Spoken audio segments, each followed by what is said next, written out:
Okay, we are jumping straight in today because we have a massive goal to hit, mastering the high mark strategy for Cambridge International AS and A-Level Physics Syllabus 9702. If you're tired of understanding the physics conceptually but somehow still dropping marks on the written papers, you are in exactly the right place. We're going to decode the mark scheme, get inside the examiner's head, and lock in a framework that guarantees you get the credit you actually deserve. So let's kick things off with a little game I like to call the two-student duel. Two students are asked to define superconductivity. The one on the left writes, superconductivity is when a metal becomes a very good conductor. The one on the right writes, superconductivity is a collective state below a critical temperature with zero electrical resistance and magnetic field exclusion. Pause for a second. Which one gets full marks and which one gets an absolute zero? If you pick the right side, you're 100% correct. That answer on the left, that is a classic example of vague wording just bleeding marks. Saying a metal becomes a very good conductor isn't physics, right? That's just casual conversation. And the stakes here are absolutely crucial. Weak, imprecise answers don't just cost you a single mark here and there. They create this devastating domino effect. You lose marks, which puts you at serious risk of missing your target grade boundaries. But honestly, it's even worse than that. When you aren't perfectly precise, you tend to overwrite, frantically dumping every piece of information you can think of onto the page. That totally drains your exam time and completely shatters your confidence for the complex calculation questions that are coming up next. The margin for error is razor thin. Let's move to Section 1, Why Ordinary Revision Fails. We've got to address this painful learner mistake that trips up thousands of students every single year. You study hard, you read the textbook, you flip through the flashcards, so why does ordinary revision still fail when you're actually sitting in that exam hall? Well, it comes down to confusing simple labels with actual rigorous scientific explanations. Look at the flawed method on the left, memorizing isolated facts. This is when you can name a concept, but you treat it like a disconnected piece of trivia. Now look at the right, the Cambridge method. Cambridge examiners demand that you link microscopic causes directly to macroscopic observable effects. If you state a property of a material, you literally cannot stop there. You must link that property to its atomic arrangement, its carrier motion, or its field response. Without that chain of cause and effect, your revision is totally incomplete. So, how do we fix this? Section 2, the high mark framework.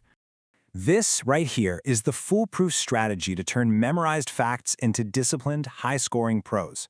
This is how you organize your thoughts under intense pressure, so the examiner has no choice but to award you every single mark. It's a four-part framework. Step 1. State the concept clearly and precisely. Step 2. Provide the evidence or data. What's the measurable property or experimental observation? Step 3. Apply the scientific reasoning. This is the why, linking that macroscopic evidence back to the microscopic mechanism. And finally, Step 4. Examiner wording. You must use the specific terminology the mark scheme demands. Structuring your paragraphs like this is a massive quick win. Now, in just a moment, I'm going to show you the exact examiner wording that secures the final evaluation mark for superconducting applications.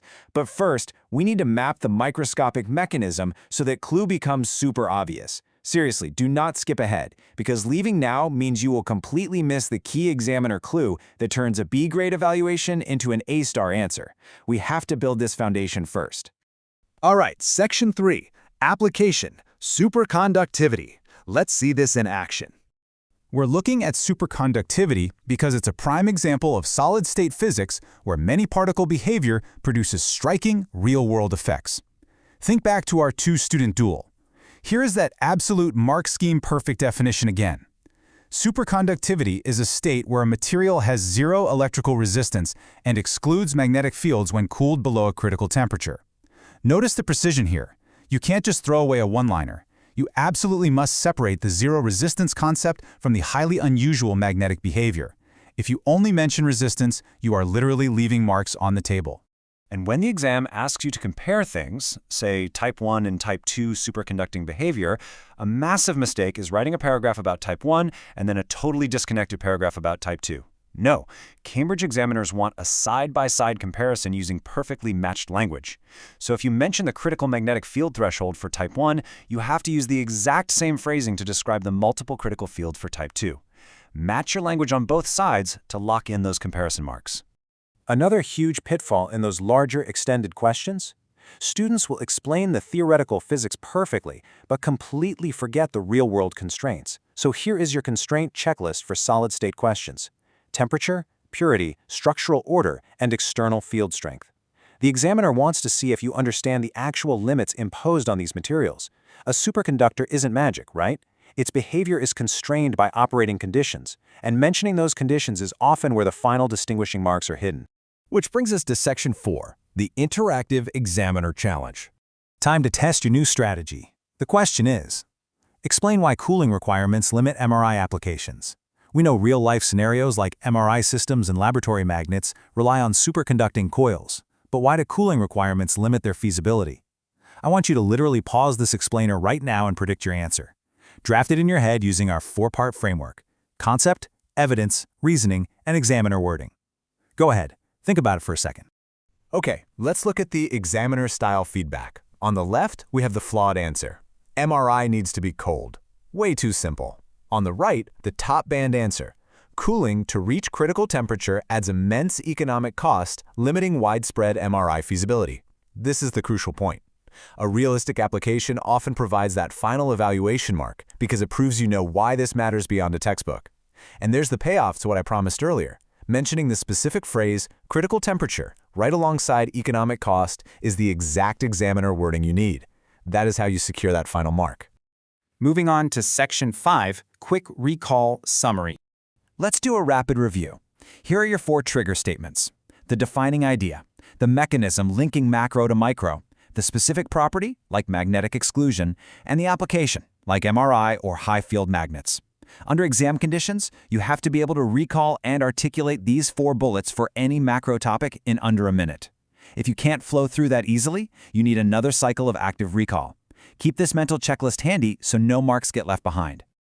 But wait, what happens if you use this perfect framework, you know the microscopic mechanisms, you know the macroscopic effects, but you still fall for a hidden command word trap?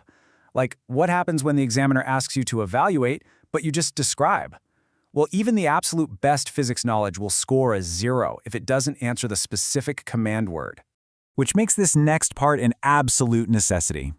If you don't want your perfect framework ruined by totally misreading the question, your mandatory next step is to understand the most common pitfalls documented by the examiners themselves.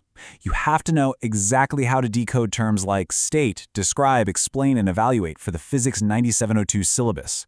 Without this final piece of the puzzle, your strategy is just wide open to traps. Decoding those terms is the ultimate shield for your knowledge. So, will you let a simple command word trap steal your top grade? Or will you use this framework to lock in every mark you deserve?